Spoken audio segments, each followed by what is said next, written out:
Welcome to Playing with Junk.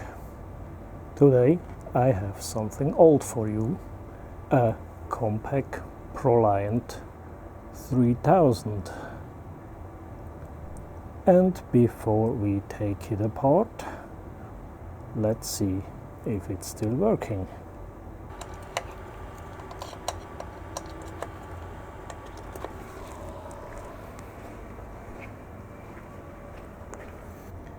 At least the LCD display is still working. Everything looks good.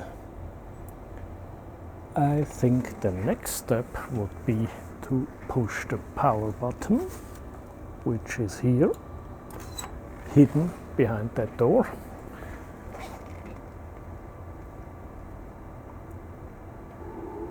Yes, it turns on. Sometimes it takes a while.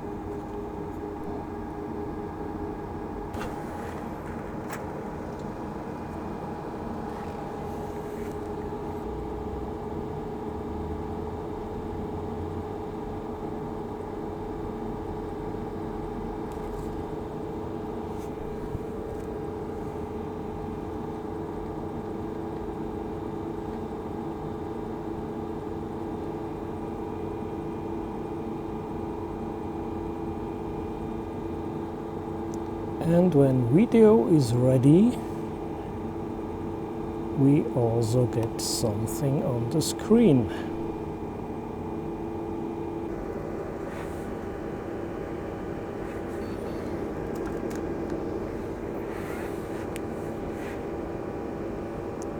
And as expected, there is nothing on the hard drive, or maybe that hard drive is broken.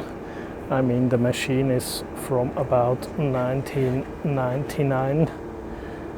That's now almost 20 years ago, and it's no wonder if a hard drive actually fails here. Well, it doesn't look broken, it has no lights on, although it also has no green light on, but well, I can say maybe it's just not configured, or there is no software installed, whatever.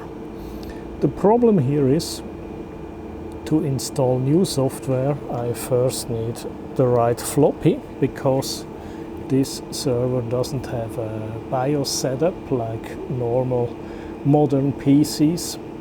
You need a floppy to get all into the setup, and yes, just to say which boot order it should have and everything like that. So I don't have the floppy, so that's all you can see from this machine here. Let's play with the LCD main menu. Yes, there is a little bit something. We have events. What events do we have? From 2019. So at least the date is still correct. Time is a little bit off.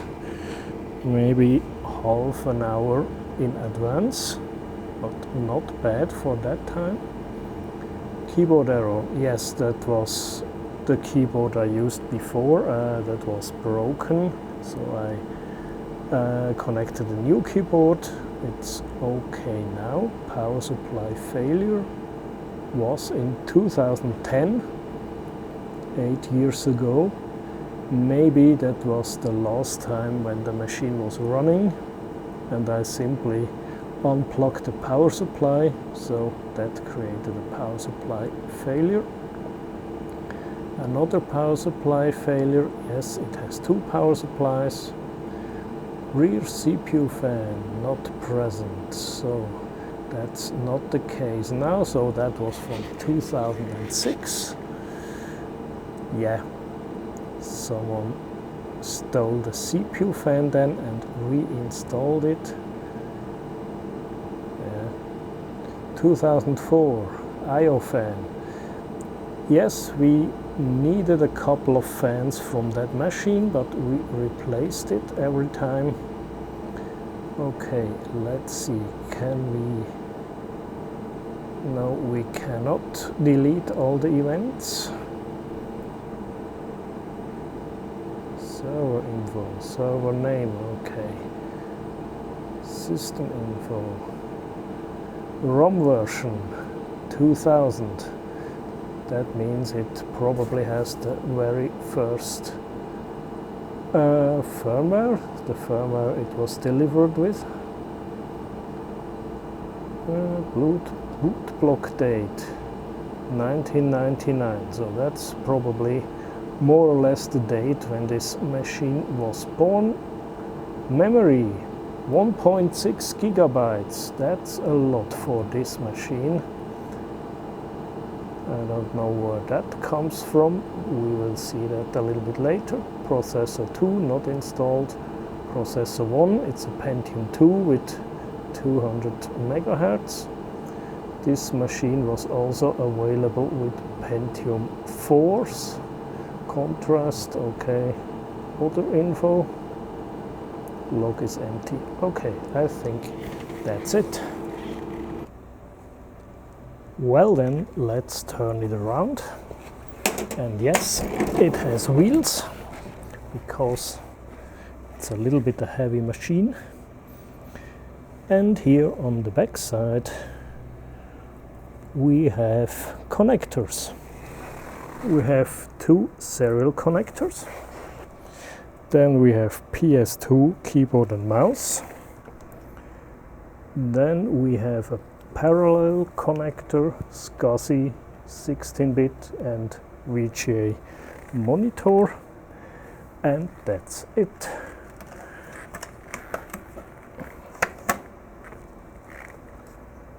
There is only an additional card for network. I think it's a 100 megabit card, yes. And we also have two large power supplies. And you may have noticed that there is no USB connector. USB was invented in 1996 or came out then. This machine shortly after that, and they decided not to use it because in the beginning USB was not widely used. There were no peripherals. That came a little bit later. Basically when the iMac, the first, came out, then USB took off. Let's have a look inside. First, I will remove the cover. It just goes like a door. Then we have one screw here for the top cover. Slides back, comes off. And we don't see a lot. We see a little bit of RAM. And we see a Pentium 2 processor with a large heatsink on it. Okay, I think we have to open the side door. There are two more screws.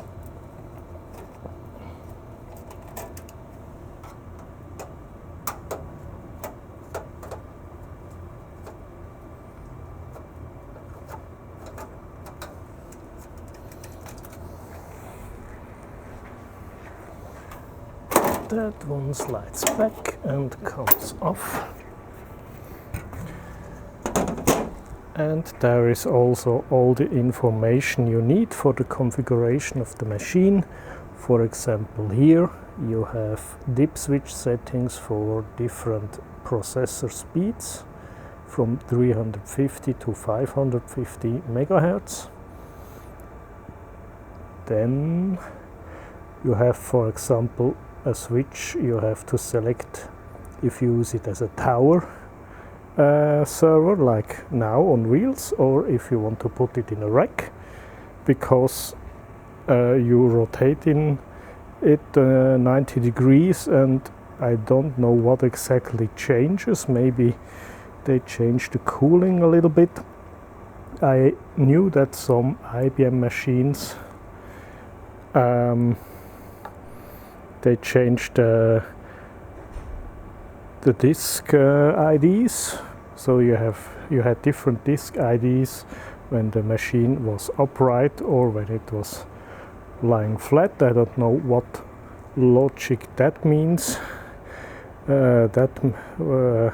What sense that makes, because, well, in one case you have disk number 1 on the left, and on the other case you have disk number 1 on the top or on the bottom. But yes, somehow they decided to change. I think this one here doesn't change the disk order, but yeah.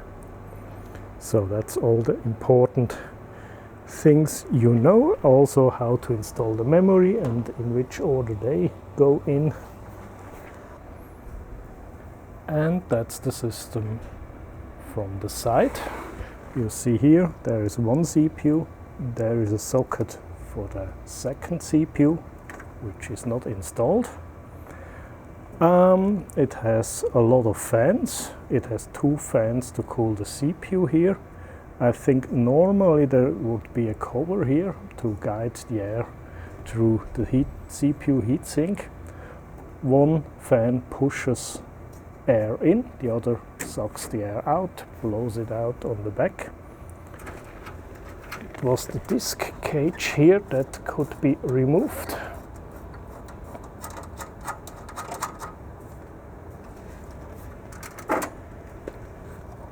You have to pull that lever and the whole disk cage comes out.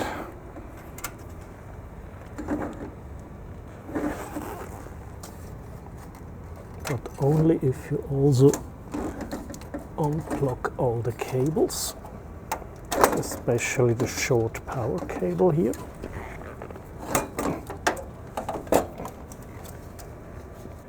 And here on the back plane, on the back side of the disk back plane, we have the same SCSI connector power input, and IDE interface goes directly to the CD drive.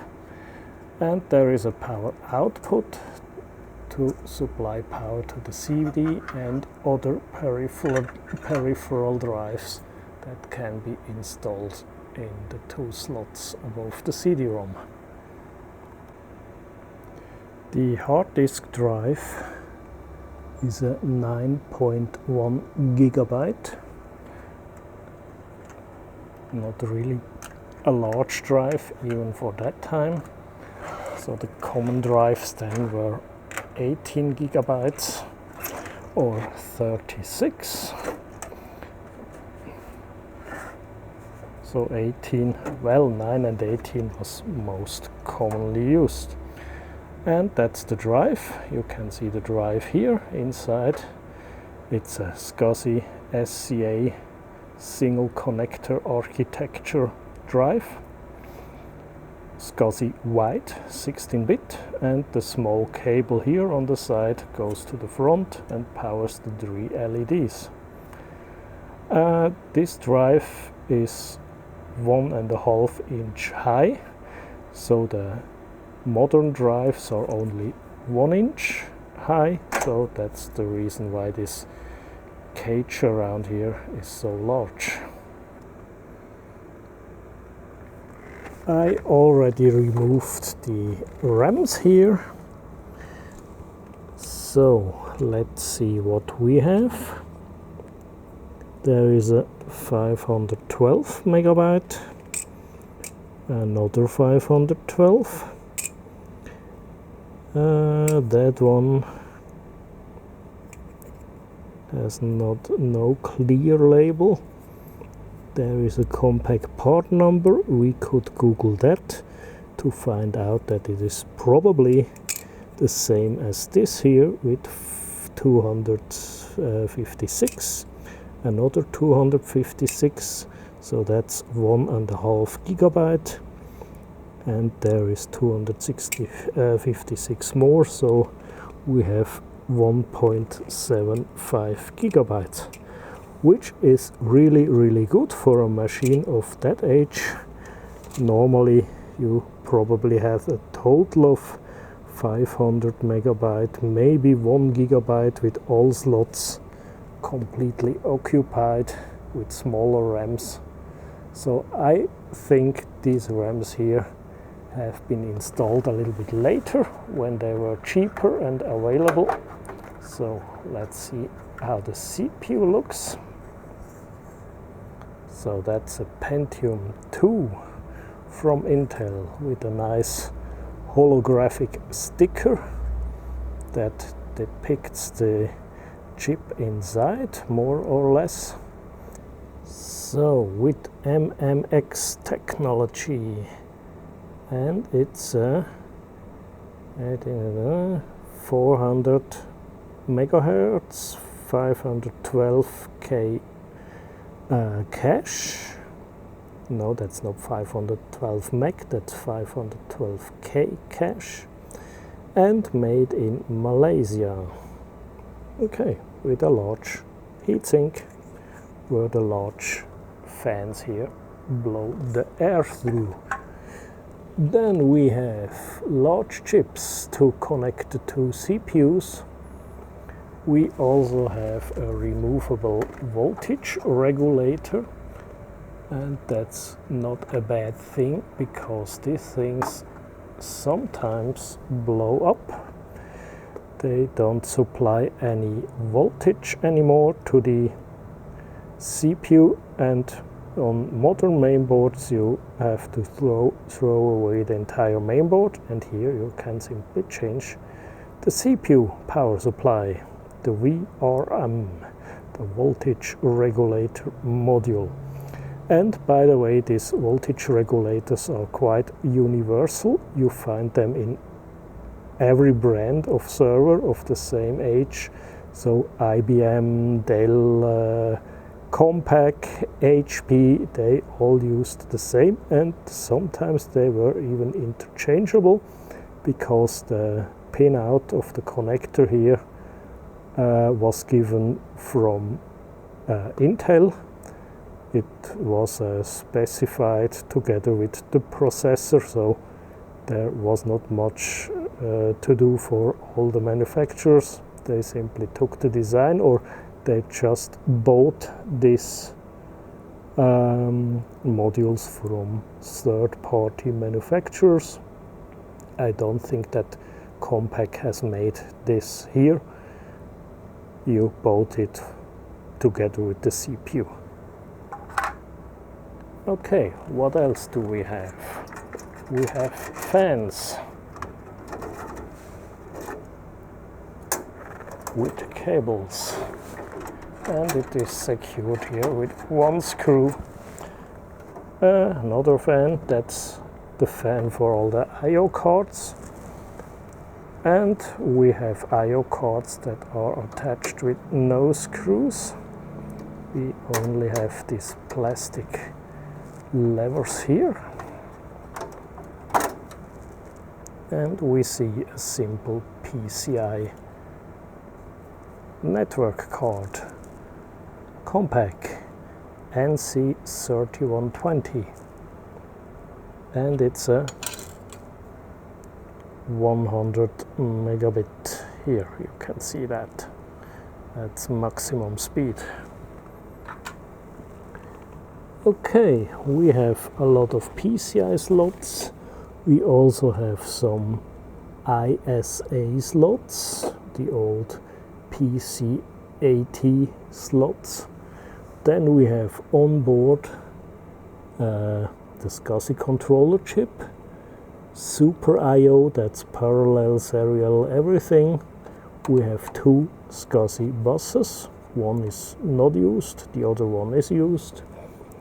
We have IDE bus, we have a floppy bus, yes, we also have a floppy drive. Then we have a cable that goes most likely to the front panel LCD, and the other cable is probably the power switch on the front, goes to the board. Yeah, and that's about the mainboard. On the back we have two power supplies with large handles, which are necessary because these things are large and heavy. Let's see what we got here. We have output 750 watts when the input is 200 to 240 volts, and in 110-15 volt countries you only get 500 watts from that power supply. So it is for multiple inputs, 8 or 6 amps, 50 or 60 hertz, runs almost everywhere on Earth, and it's already made in China. Where else? Okay, large power supply, large cooling fan, which also helps to cool the rest of the system. Hamster cage, large connectors, and a lot of room and a lot of cooling capacity. And I must say, this power supplies almost never failed. I had probably a couple that failed because of bad capacitors, or sometimes just a transistor shorted out. Yeah, and they were quite repairable. And seeing that 100 megabit Ethernet card here reminds me that I have a completely different kind of device right in the other room. That's the other device. It's a brand new Dell 100 gigabit Ethernet switch. Yes, you heard right, 100 gigabit. 100 gigabit per QSFP slot. It has 32 of them. That means 32 times 100 gigabit. And QSFP, for those that haven't heard that before, that's a QSFP, a quad SFP. You probably know, yeah, SFPs, that's the optical interfaces that plug into any devices nowadays. And the quad SFP has 4 SFPs in one case. Here is the rubber plug that protects the connector. And the cable looks like that. That is the QSFP connector, and then you can split that up in 4 individual normal SC connectors, or you take a cable with 2 quad SFPs on each side, one on each side of course, and you plug it directly to another QSFP module. So that means this switch here doesn't have only 32 ports, it has 128 ports, because that's always 4 ports per connector. And that makes 128 ports with 25 gigabits each. That's quite an impressive number.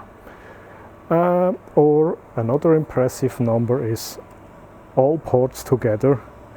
The whole switch has a data throughput capacity of 6.4 terabit per second.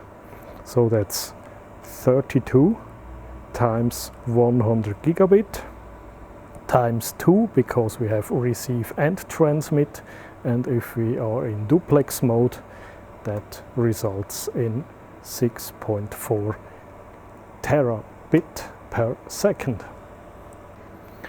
And if you're as curious as I am, you want to see how it looks inside, and I can tell you it's not that spectacular, because you can't see really much. So the first thing you notice is every QSFP slot here has heat sinks. So if you slide the QSFP in, it gets in contact with that heatsink and gets cooled by the airflow that goes through this grill here. And on the back side we have a lot of fans, so that's all fan modules here, 2 power supplies, and that's how the SFPs, the QSFPs are cooled. Then we have one super large heatsink here with all the magic chips underneath. I'm sorry, I cannot remove them because that thing is brand new, and the price list from the Dell online website is $36,000. Probably you get some discount if you take more. Our customer has bought 6 of them. Well, I hope they can use it. You see we have 3 boards. That's the top board with the top row of connector. Then underneath that is a little bit a larger board with the bottom row of the connectors and probably more chips like those. And then we have a separate board with the management engine, or however they call it. We have a RAM, that's 8 GB. We have another socket which is empty, can be installed. Then we have an mSATA SSD drive with 16 GB. That's where all the software for the switch is stored.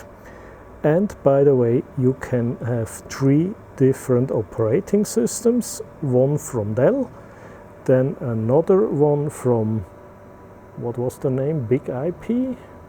Something like that. Well, you can Google that by yourself. Here is the model number. It's called Z9100-ON or ON, whatever that means. Okay. Here we have, as I said before, fan modules. It's a double fan, 2 fans behind each other for redundancy and for increased power. Well, yes, it's a 12 volt 2 amps, so it's a 24 watt fan, so that thing certainly makes a lot of noise. And we have 2, 3, 4, 5 of them.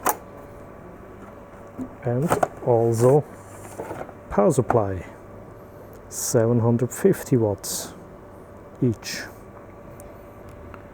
And one interesting feature is you can order that switch with fans that blow from front to back, or you can have them with fans and of course other power supply that take the air in on the back and blow it to the front.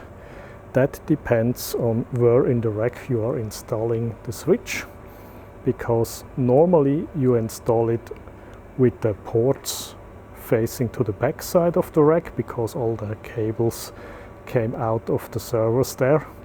But sometimes if, for example, it's only a communication rack, you put the switch in with the ports facing to the front of the rack, and then the airflow must go in the other direction, because all devices in a rack have the cold side in the front of the rack and the hot side, the hot air blows out at the back of the rack. Okay, I think that's it for today. Thanks for watching.